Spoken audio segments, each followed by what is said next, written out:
Bueno, entonces, siguiente, a continuación, le damos la bienvenida a un antropólogo de aquí, de la Universidad de Kansas, Daniel Bagheri Sarvestani, y nos va a compartir un estudio de caso sobre los garífuna en Honduras y Belice, o solo Honduras. Honduras, Honduras yes, principalmente. Rogotán, sí. Entonces, pues, the floor is yours, Daniel. Gracias, thank you, Tyler. Hola a todos, gracias que me tienen aquí.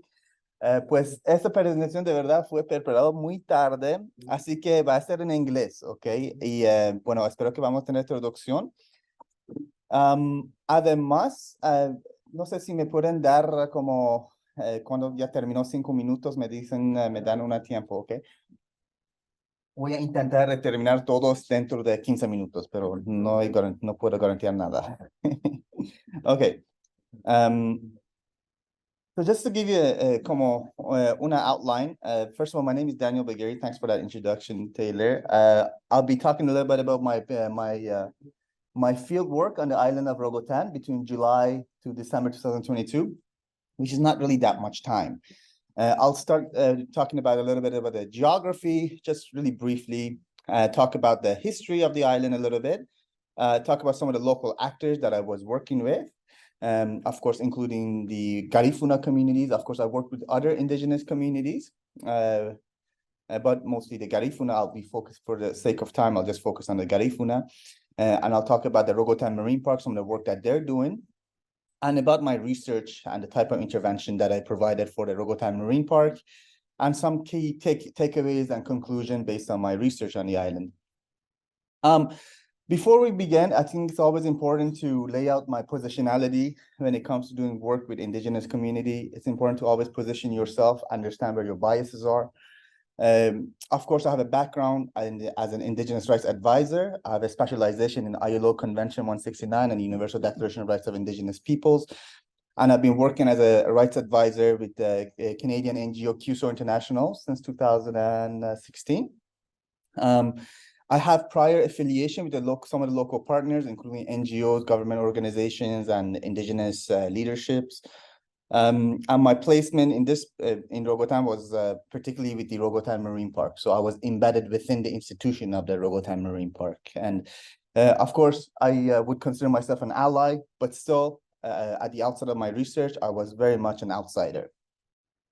So again, like more research is needed. Between July to December is not very much time. So in anthropological terms, we need more research, more field work, more time to understand this entire process of conservation on Rogotan Island. Give you a little background about Rogotan. Rogotan is an island, is the largest of the Bay Islands, which lie to the east of Honduras coast and the Caribbean coast. It's a tropical island, of course. By far, the biggest economy on the island is tourism, driven by the diving industry and increasingly real estate, where we have expats from Canada and the United States purchasing property, beachfronts, driving up the prices.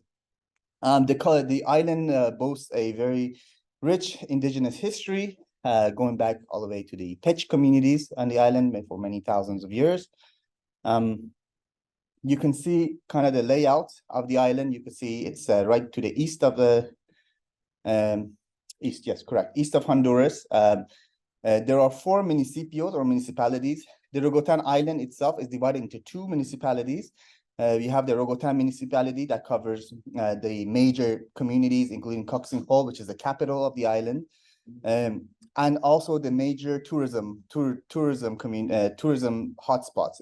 For example, West Bay, West End, and Sandy Bay. To the east of the island, you have the Santos Guardiola municipality. This is home to the majority of the Garifuna or indigenous communities on the island. It is noticeably underdeveloped when compared to the West End part of the island. So less development, far more marginalized when you compare to the the Rogotan municipality. Of course, there's 2 other islands: the Gonawa municipality, which is the second island on the second of the Bay Islands, and the Utila municipality, which is the smallest of the islands. Just a word on the geography and this political divide. It's very noticeable when you cross into Santo Guardiola. You see the extreme difference between development, whereas if you spend time in the the Rogotan municipality, which is of course this is a region where most of the expats live, most of the tourist industries are. It's far more developed. There's a lot more, you can see hotels, like extremely luxurious resorts and spas. Whereas if you go to Santi Guardiola, which is to the east of the island, that's where you see a lot of the native communities who live in utter poverty and marginalization and underdevelopment. So it's not uncommon to see scenes where you have these like extremely luxurious beaches, and then at the same time you have kids trying to make a dime from tourists, and utter poverty when you go, for example, to Cox and Hall among the native communities. Sorry, I don't know if you can see this. Again, Rogotan has a really deep history, really tremendous history, really beautiful history. It was a home to the Pech or the Paya peoples for thousands of years. This was so right up until the 15th, 16th century. Even before that, before the colonial period, the island was really rich in history. It was a crossroad of trade. We've had Mayan communities trading with these islands, with the Bay Islands. There was even trade going back to the Aztec communities, and even before them, the Olmec communities. It's always a crossroad of cultures. It remained to be a crossroad of culture even after the colonial era. By the 16th century, the Spanish colonial empire had completely incorporated Rogotan as part of the Spanish colonial empire, displacing all of the Pech or indigenous populations of the island and leading to their final demise. The Garifuna came into the scene about 1797. They were descendants of West African slave trade on the island.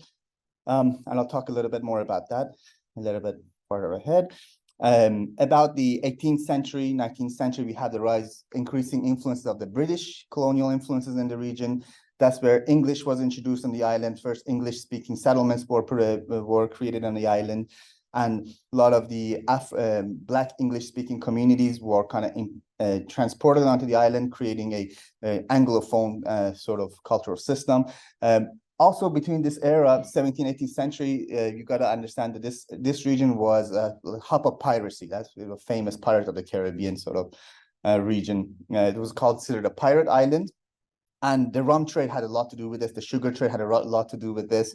A lot of the pirate settlements were on this island, and many of these pirates were, of course, English descendants, Anglophone, and they were a constant thorn in the colonial Spanish side, let's say. And they came into conflict quite a lot with the Garifuna people on the island. Just going forward for the sake of time, I want to speak a little bit more about the Garifuna people, specifically Garifuna folks. Again, they have a ancestry drawing from West African ancestry, Arwaka, Indigenous, and Carib ancestry. They were survivors of shipwrecks, who were Spanish shipwrecks. They were slave trade ships that were shipwrecked on the islands in San Vicente in the 17th century. Many of these folks started mixing with the local indigenous communities, notably the Carib, Pech, and the Arwaka peoples. And by the 17th century or the 18th century, they were exiled to the Rogotan, where they established their first Garifuna community at Punta Gorda. Their languages, the Garifunas boast one of the most unique languages in the region. Again, they are Arwaka-based Garifuna language system with influences from African language systems, but they also have influences from French, English, and Spanish. They're considered endangered by UNESCO due to increasing population pressures from the mainland and mestizaje and decreasing of native speakers. Their culture is extremely rich. They're renowned for their musical traditions, dancing, and very rich storytelling systems. They are recognized by UNESCO in 2001 as an oral and integral heritage of humanity. Currently, they face issues of poverty, marginalization, and dangers of cultural assimilation. And of course, they continue to struggle for their land rights. Many of their indigenous leaders or Garifuna leaders have been assassinated in the past in Honduras because they have pressed for their land rights. On the other hand, going back to the Rogotan Marine Park, where I was embedded in, Rogotan Marine Park was established in the mid-2000s by the diving community. These are a group of concerned divers. These are shop owners. These are owners of tourism industry on the island.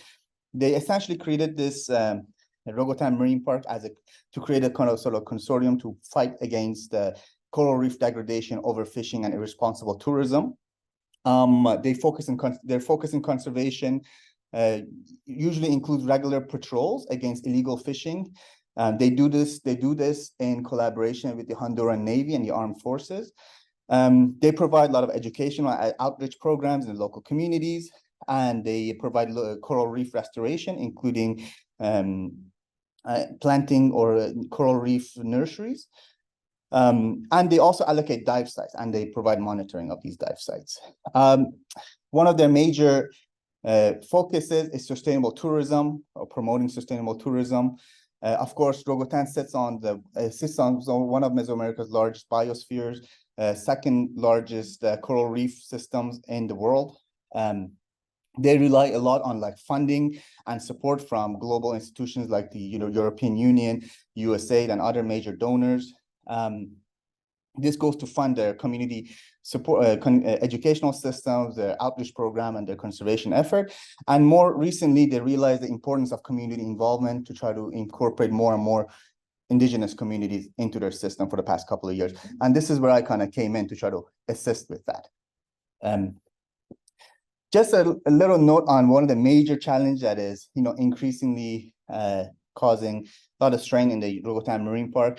The stony coral tissue loss disease, which is kind of considered the Ebola of coral reef, kind of made its way from the coast of Carolina or coast of Florida, kind of made its way down all the way, destroying about 80 to 90% of coral reef biodiversity in the region, and it's slowly working its way down through the Caribbean. It's kind of like a leisure you can see on the coral, but within a week it could kind of decimate the entire reef system. So it's causing significant loss of biodiversity on the coral. To address some of these threats, of course, the Rogotan Marine Park is funding research because the cause of this is not really certain still to this day. And we need to also understand how to combat this issue. We don't really know how to combat it. But again, providing monitoring, mapping our effective areas, exploring potential treatments and interventions to help reduce the impact of this. And of course, climate change isn't helping because this disease tends to spread much faster in warmer temperature. So this is one of the major issues currently we are facing in the Rogotan Marine Park. On the other hand, the conservation process, one of the major dilemma when it comes to community development is that over the past 20 years, 15, 20 years, there has been this increasing tension between the conservation process and the community, and especially the native communities and the Garifuna peoples. The communities seem to have a different goals and versus the conservationist goals, and the goals of the community often tend to clash with the goals of the conservation process, which is why I kind of try to implement this study with the Rogotan Marine Park. Part of my proposal or initiative was to contact something about 30 plus native communities on the island. My intention was to help research how to merge conservation effort by Rogotan Marine Park with the sustainable goals of the community, the Rogotan people, Indigenous peoples. I work mostly with the Garifuna peoples and the English-speaking Afro descendants, who are also considered the Indigenous community or the native community on the island. Of course, having established the significance of including the community, local community in the conservation and including Indigenous people in the conservation process was a starting point for us. I don't think I need to talk this, we'll be talking to the choir here, but if you don't have the people or the community behind the conservation, most of the time the conservation policy tends to fail. This is again what we call fortress conservation, which is all about failure most of the time. So one of the hopes is to help bridge this gap, to help bring the community, involve them in the conservation process. And again, with the goal of harmonizing conservation with cultural preservation of Indigenous people, but also promoting community development among the Indigenous peoples. Again, my investigation, it wasn't that, I mean, between July to December, that's not nearly enough time to do this kind of work, but it was something at least. My methodology included participatory observation, meeting and doing interviews with local actors. The participants included the RMP staffs, the Rogotan Marine Park staffs and key stakeholders, community figures. And my focus was on conservation dynamic and how it impacts the communities. My background is my specialization is an ILO Convention 169, so I brought that to the table with me. My focus was on Indigenous people's rights and how does that intersect with conservation process. So I use the frameworks of ILO Convention and the UN Declaration of Rights of Indigenous Peoples to bring to the table when we're talking about conservation. Throughout my research, I identified some of the points of tension in the conservation process and the native communities. First of all, there was this major divide between the culture and between the cultural spaces, the scientific spaces, and the communication methods of the community, of the scientific Rogotan Marine Park and the community. There was also lack of connection on part of the Rogotan Marine Park. There was hardly any 5 minutes.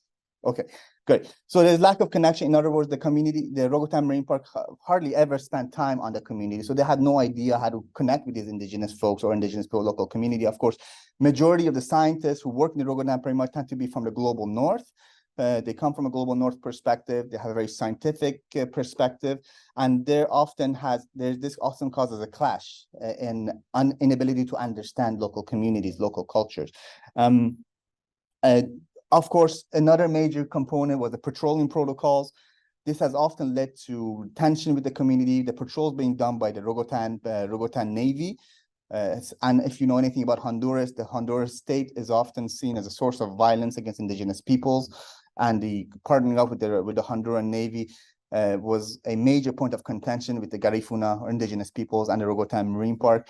There has often been cases where the Marines have shot people and have forcefully confiscated, boats, tools from the Garifuna people. This is considered to be by the Garifunas themselves, a overstepping of authority into their communities. Again, I identify some of the areas of intervention for Rogotan Marine Park, ways we can overcome these issues. Of course, first and foremost, the Rogotan Marine Park, we have to identify key actors, key leaders among the Indigenous communities. And one of the most important aspects that is necessary before conservation could really take place in the long term is conflict resolution. Of course, we don't have much time to go into it, but just to give you a general overview. Some of the things that were good with the Rogotan Marine Park and the conservation process on the island, while it's well-intentioned, they provide important programs, including educational programs about conservation, climate change, education, and attempts at community engagement. To be fair, there was some attempts at community engagement more recently than before. But unfortunately, still, there's a lack of effective community involvement on part of the Rogotan Marine Park. It's still the conservation process is still very much global north driven. So, I mean, there is also a colonial aspect to this that we can discuss. The scientific space tends to be very culturally inflexible. So they're unable to culturally connect with their Indigenous cultures, lack of understanding or recognition of Indigenous people's rights, and lack of recognition of communal approaches of Indigenous peoples in the conservation effort. There's also an issue of big money, but lack of grassroots collaboration. There's a lot of big money coming in from up down, but this money doesn't really get implemented on the local level, and potentially tourism driven. Again, there's this tendency to say, well, these guys are these are just working for the interest of the diving community or the tourism industry, not really for the interest of the native people who have inhabited this island for many hundreds of years or even thousands of years. Again, lots of conflict that needs to be resolved before they can go ahead with conservation. One of the ways going forward, first of all, conflict resolution. Before we talk about conservation, we need to resolve conflict. We need to sit down with the community, look at the marginalization, and also address community marginalization before we talk about conservation. To sit down with the fishermen, this simply means to sit down with the people who have fished in these communities for time immemorial, for generations, being able to sit down with these folks and talk their language, being able to understand their culture goes a long way in helping establish an effective conservation process.